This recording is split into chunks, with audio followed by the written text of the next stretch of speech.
Good morning all of you. जैसा कि हम लोग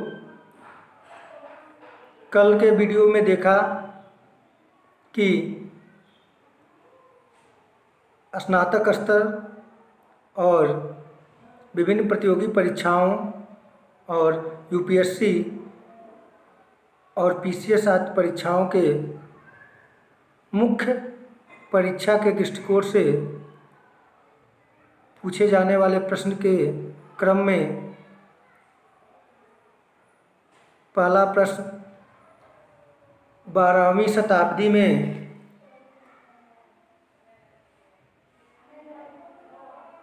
उत्तर भारत की सामाजिक दशा। आज उसी क्रम में हम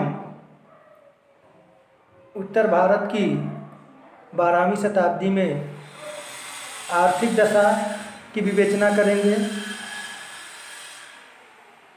जैसा कि 12वीं शताब्दी में उत्तर भारत की जो सामाजिक दशा थी वो अत्यंत शोचनीय थी, जबकि आर्थिक दशा समुन्नत थी, जिसका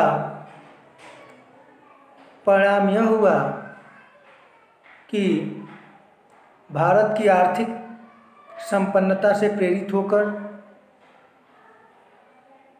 पश्चिमोत्तर सीमा से इस्लामिक आक्रांताओं का आगमन हुआ, क्योंकि भारत आर्थिक रूप से संपन्न था। इस संपन्नता से इस्लामिक आक्रांताओं को यह प्रेरणा मिली कि हमें अपार मात्रा में एक ऐसे क्षेत्र की प्राप्ति होगी जो कि आर्थिक रूप से समृद्ध है। सामाजिक स्थिति ने इसमें उनका सहयोग किया, क्योंकि आर्थिक स्थिति मजबूत होने के साथ इसके विपरीत सामाजिक स्थिति असंतोषजनक थी। एक दूसरे के प्रति ईर्ष्या, भेदभाव, आपसी तनाव, यहाँ तक कि जो राजपूत राजाओं का आपसी कलह था वह इस्लामिक आक्रांताओं के लिए सोने पे सुहागा वाली कहावत चरितार्थ किया। अब हम देखते हैं आर्थिक स्थिति के विषय में। आर्थिक स्थिति जैसा कि हम बता ही रहे हैं,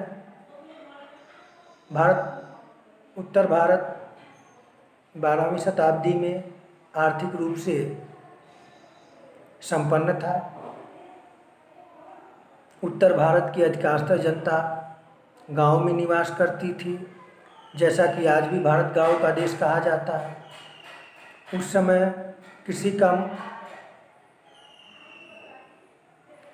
कृषि ही मुख्य व्यवसाय थी, जैसा कि आज भी है। गेहूँ, जौ, चना, चावल, कपास एवं गन्ना का प्रभुत मात्रा में उत्पादन होता था। मालाबार में काली मिर्च, दालचीनी एवं इलायची प्रचुर मात्रा में उत्पन्न होती थी। गुजरात कपास व नील की खेती के लिए प्रसिद्ध था। कृषि के लिए राजपूत राजाओं ने अच्छी सुविधाओं का प्रसार किया था। राजपूत राजाओं ने अनेक जलवाशय, झीलों आदि का निर्माण करवाया था, जिससे कृषि की सिंचाई आसानी से हो जाती थी। उस समय किसानों को अपनी सिंचाई के लिए सिंचाई कर भी देना पड़ता था। किसानों को मालगुजारी भी अपनी भूमि के लिए देनी पड़ती थी। उस समय मालगुजारी के रूप में उपज का 1/6 भाग राज्य को देना होता था। उस समय भूमि मापने की भी इकाइयाँ प्रचलित थी, जिसमें कुल्यावाप, पाठक, दोणावाप, हस्त, हल, नल, पदावर्त एवं नाल नामक ये 8 प्रणालियाँ प्रचलित थीं।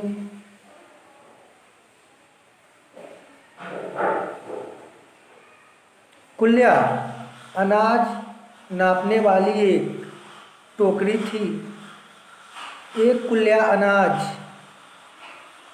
जितनी जमीन में बोया जाता था उतनी भूमि को एक कुल्यावाप भूमि कहा जाता था। कुल्यावाप का 5 गुना एक पाठक होता था।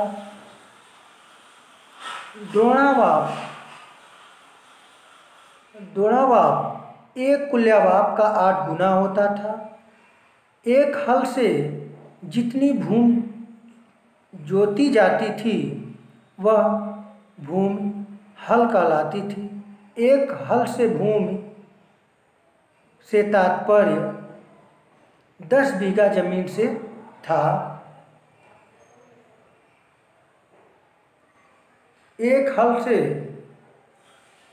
यह माना जाता था कि 10 बीघा जमीन जोती जा सकती है।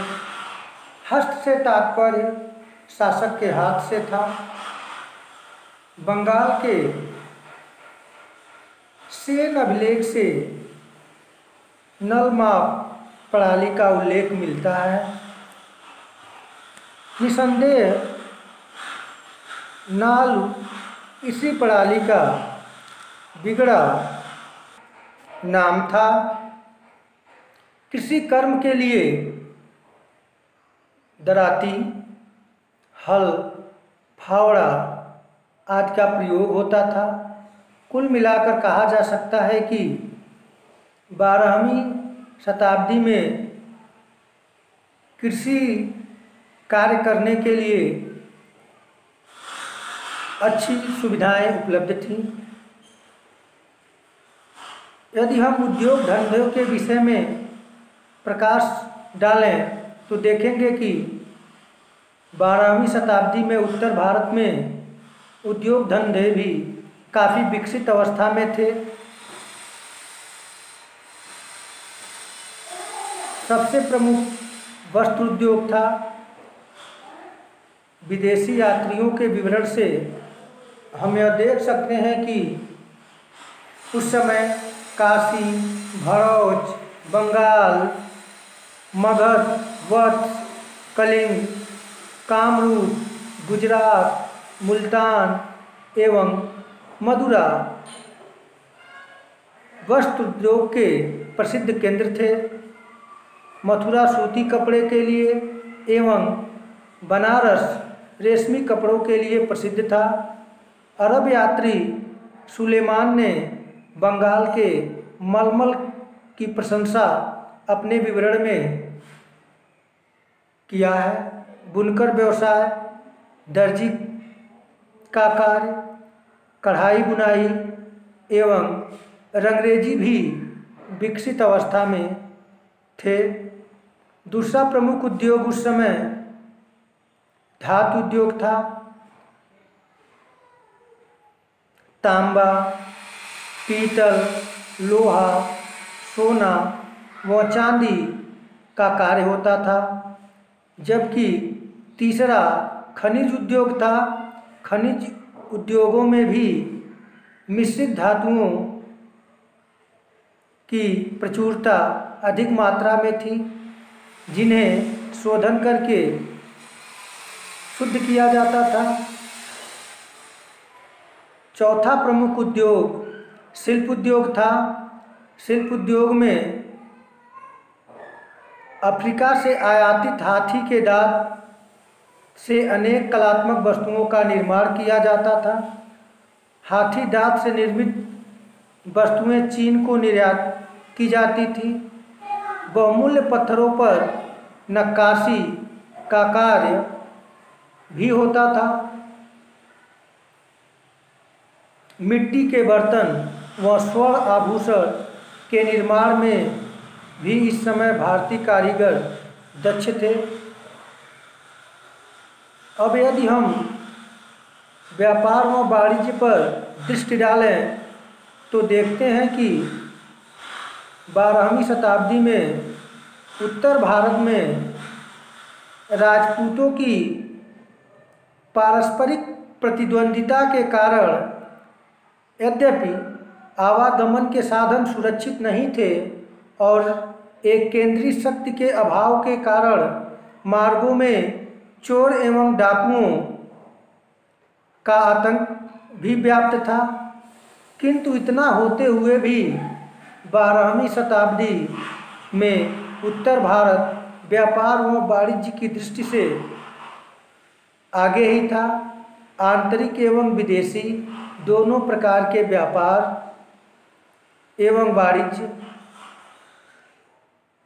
होता था, किंतु जल मार्ग स्थल मार्ग की तुलना में अधिक सुरक्षित माना जाता था। बंगाल से सुपारी, पान, जूट, मलमल देश के विभिन्न भागों में भेजे जाते थे। मालवा गन्ना, अफीम, नील के लिए प्रसिद्ध था, तो गुजरात से सूती कपड़े, चमड़े की वस्तुएं, सीप व शंख आदि विभिन्न स्थानों को भेजे जाते थे। कलिंग में चावल अधिक मात्रा में होता था। विदेशी व्यापार भी जल व थल दोनों मार्गों से होता था। पश्चिमी एशिया, मध्य एशिया व चीन के उत्तर पश्चिमी दर्रों से होकर व्यापार होता था, किंतु पश्चिमी एशिया एवं मध्य एशिया पर मुस्लिम आधिपत्य हो जाने के कारण भारतीय व्यापारियों को इस मार्ग से व्यापार करने में कठिनाई भी होने लगी थी। फिर भी असम एवं तिब्बत से होकर चीन को भारत से माल भेजा जाता था। ताम्रलिप्ति, पुरी, कलिंग, थाना, खंभात, देवल व सोमनाथ प्रमुख बंदरगाह थे। पूर्वी द्वीप समूह, दक्षिण पूर्वी एशिया एवं चीन को व्यापार मालाबार व कोरोमंडल तट पर स्थित बंदरगाहों से होता था। भारतीय व्यापारी बसरा, सिराज, अदन एवं फारस की खाड़ी तक व्यापार करते थे। विदेशों को चंदन, लौंग, कपूर, जायफल, नारियल, चीनी, कपड़ा, मखमल, हाथीदांत से निर्मित वस्तुओं एवं बहुमूल्य पत्थर आदि निर्यात किए जाते थे और शराब, घोड़े, खजूर, रेशमी वस्त्र, मूंगा एवं पोस्ता का आयात होता था। इस प्रकार हम कह सकते हैं कि 12वीं शताब्दी में उत्तर भारत की आर्थिक स्थिति सुदृढ़ थी। निसंदेह भारत की आर्थिक सुदृढ़ता ने ही विदेशी आक्रांताओं को भारत पर आक्रमण करने के लिए प्रेरित किया।